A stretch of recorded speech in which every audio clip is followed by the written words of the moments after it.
One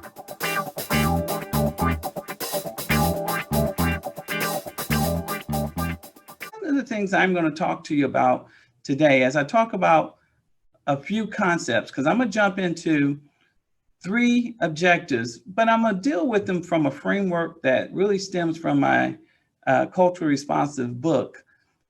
And I want you to understand that these 3 that I'm going to talk to you about are just 3 of the concepts.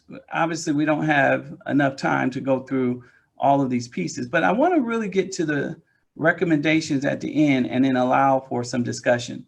So before I get started, I want you to understand that everything I talk about over the years is connected to some really, really core beliefs.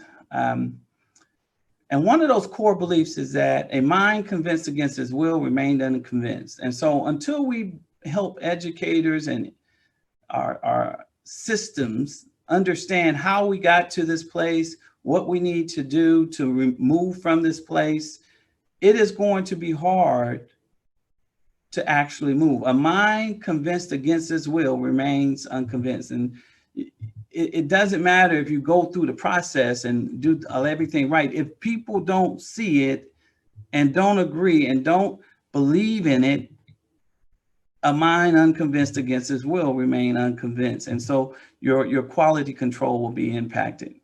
Number 2, core belief. Embracing a new or different perspective begins with caring enough to be open to the possibility of something new. We have to care. The parents, the kids, can you imagine these children, a 6-year-old, 7-year-old, sitting in front of a screen 6-7 hours a day? In some cases, this teacher has to leave or is sick and there's not space. So what happens is they drop assignments on Schoology and said, go to Schoology and manage these assignments.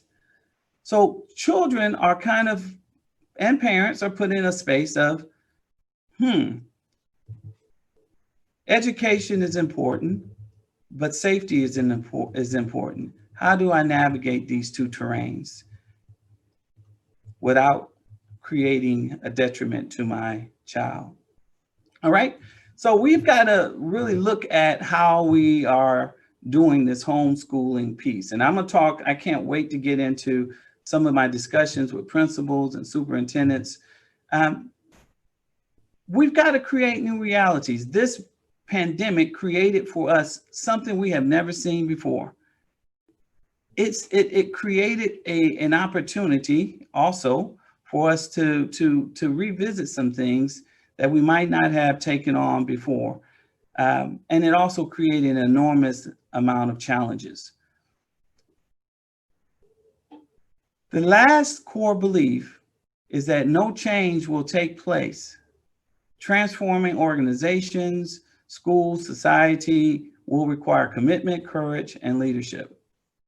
So what does it mean to be culturally responsive in a virtual face-to-face?